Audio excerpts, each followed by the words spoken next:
Welcome to the initial broadcast of We Are BDS Productions, and we miss you. Special guest today, Frankie and Phyllis Valens, or as Phyllis likes to say, Phyllis and Frankie Valens. Phyllis, come here. I am not Phyllis, I'm Frankie. Yeah, I know it. I know it. And so, Frankie, we had 3 hours allocated for this, but it took us 2 hours, 45 minutes to get the technology going between us. So now we got a 15-minute program left. I hope you're not ready to go on TV. She's not ready to go on TV. Oh, Phyllis, you look great no matter what. Come on, join us. Oh, you don't want to see what she looks like now. Okay. All right. We'll go on without you for the time being. Okay. So, Frankie, first off, how are you and Phyllis holding up? We're holding up great. We've been told to not go out very much. But we're doing okay. We just do shopping if we need to, but we're staying home. And I know that, of course, you have Frankie Valens Ministry, and man, for as long as I've known, you've been constantly on the go. You've had to undoubtedly cancel some of those shows or delay them until a later time. True? Yes. Yes. Okay. And what the purpose of this one is, of course, is that we are BDS Productions, so we're in Chapman at our own studio, and you're at your house. And so the latter part of that phrase is, we miss you. And those people who are have been seeing you at the ministries you've been doing, those events, they miss you. Yes, yes. And yeah, so the ones that we had to cancel, they understood and they said, oh, we've been waiting a long time to have you guys come. As soon as this is over, we will want you back. Yeah, and I can imagine. So we had Frankie and Phyllis at Emmanuel Church in Abilene a while back, and it was absolutely amazing. Absolutely amazing. Had such a blast with it. Frankie came in, sang some of his old rock and roll songs, and if you guys don't know who Frankie Valens is, you've been missing a big piece of history. And it would tell me that you're much younger than I am, but what that means is that Frankie was back when I was a youngster, and so was Frankie. Why, major star with the music. And I was sitting here as we were waiting to get this going, and I was singing The Lion Sleeps Tonight. And like I do to the grandkids, they can put up with it because they're young. They don't know what it really sounds like. But I can't sing any of it now because everybody would know it. So, Frankie, fill me a little bit on the early days in your rock and roll history, like The Lion Sleeps Tonight. I recall that you told me you had shot that out in Colorado. Yes. Colorado, I think so. Yes. Well, we've actually traveled the nation and even Alaska and Canada when I was out touring as a pop singer. So yes, we've been almost everywhere. We were in nightclubs and big amphitheaters and stuff like that, and radio and television. It was rather fun. My agent actually contacted the manager of the Temptations, and they were just about ready to see about doing a concert with the Temptations and Victor Borge. Do you remember Victor Borge? Yes. The pianist, yes. The funny guy. And I think he had contacted American Bandstand, and we were traveling and had no time to go in the studio anymore to do another single. And there was so much going on with my manager that I decided before we had time to be with the Temptations and Victor Borge and American Bandstand, I quit the music scene. So that's why you don't hear about me anymore. But now I'm serving the Lord full time. Yes, you are doing an excellent job of it. I've heard your story. You and I have talked about that fact of the story. We've talked about that several times and how you walked away at when others would say, man, I'm at the top of the game. I'm headed up. And you walked away from it because of your relationship with the Lord, and you didn't like the direction things were going, didn't want to get pulled down into it. True? That's right. My band started taking drugs, and they couldn't sing or play unless they took drugs.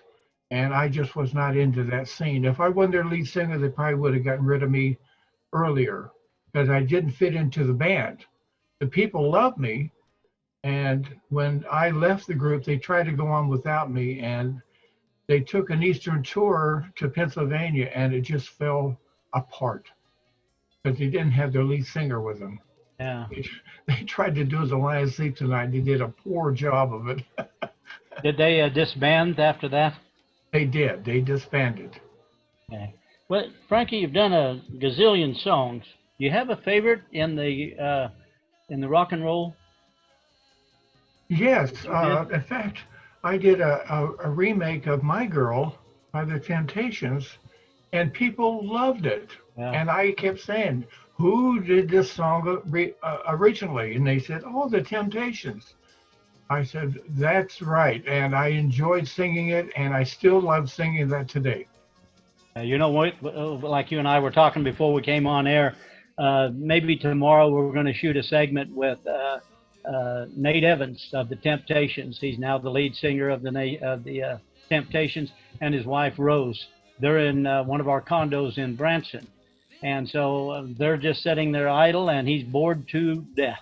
And when I talked to him the other day, he told me, he said, I am so used to working all the time. It's all I've known. And I said, I got a friend just like that. And it's Frankie Valens and his wife, Phyllis. They're used to being out on the road. They'll go wherever the Lord sends them. And that's neat. People still do that. Yeah, yeah. And so My Girl, of course, is one of Nate's favorite songs. And I asked Nate, I said, how many times do you think you've sang that? Oh, man, I don't know.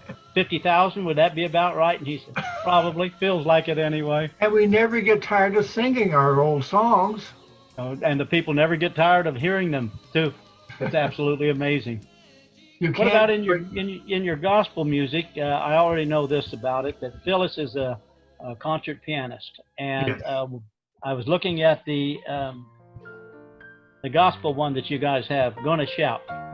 And I was looking on there, and she's got a piano solo, and I listened to that earlier. Turn Your Eyes Upon Jesus. Absolutely amazing how talented she is. And the two of you are together. Yes. Yeah, she's, I think she's been playing piano since she was about 6 years old. And we've done many, many concerts. In fact, we did a concert for the former governor of of California. And I don't think he's ever had anybody as a concert pianist doing a concert for him like we did. Was that Ronald Reagan? No, that was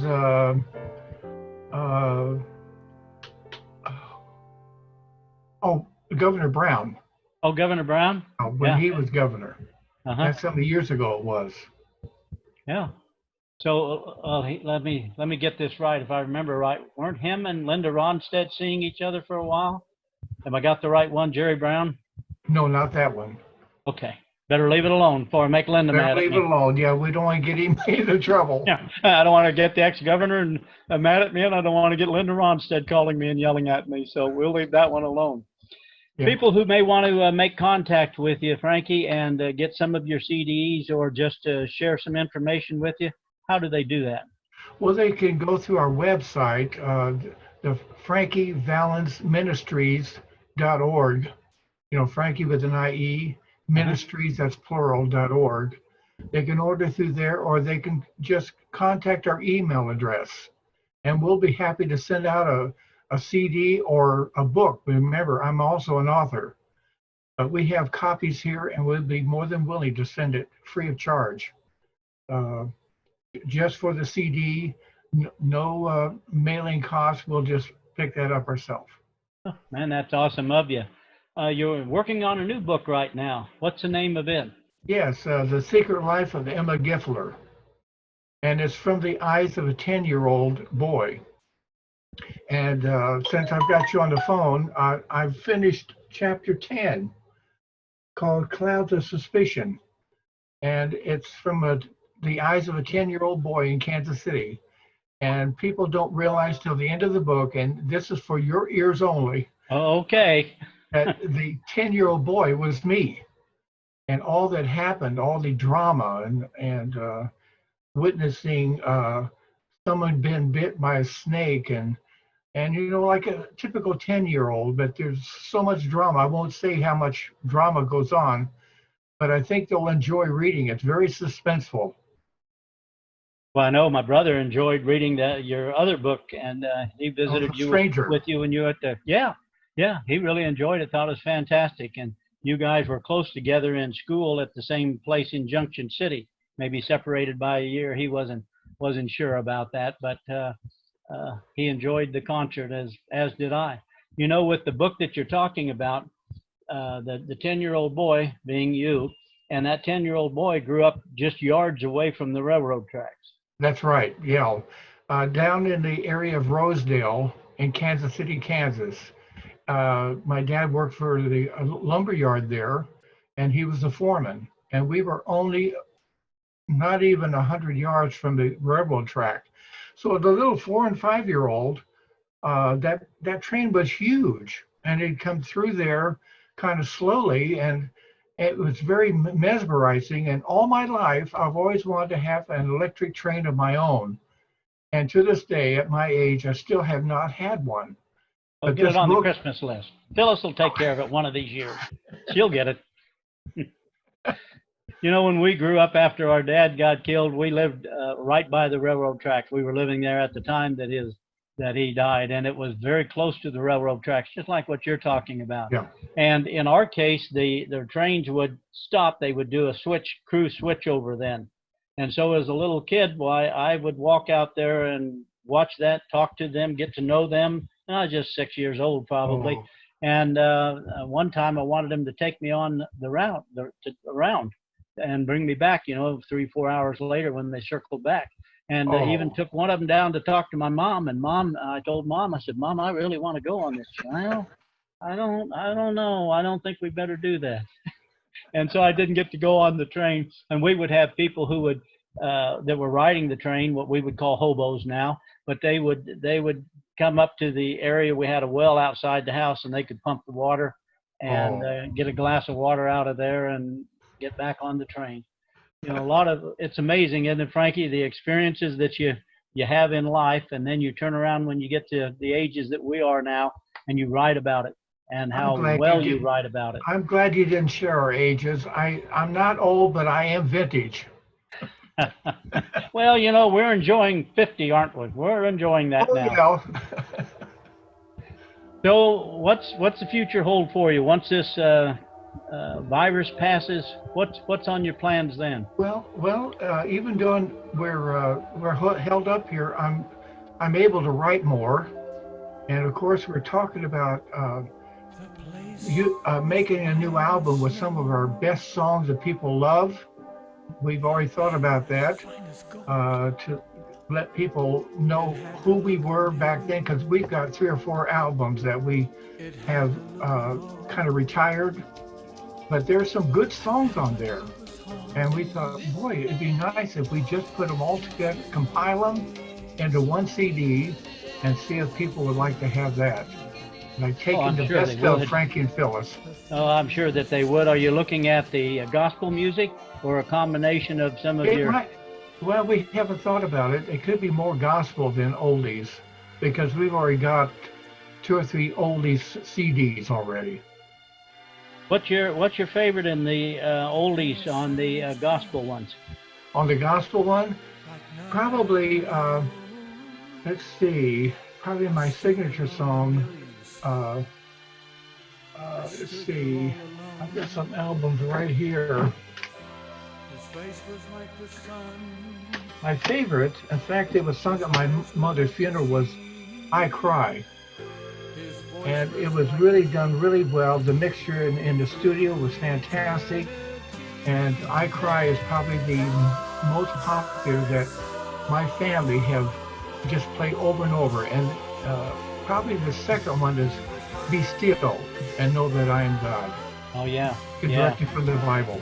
Yeah. I was looking at off your CD that you've given me before, and "I Saw the Lord" was such a powerful one you guys sang in Abilene. It was absolutely amazing. "I Saw the Lord." Oh, yes. Yeah. And "We'll Meet Again."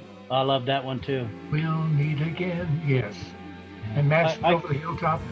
I could sing with you, but I probably shouldn't.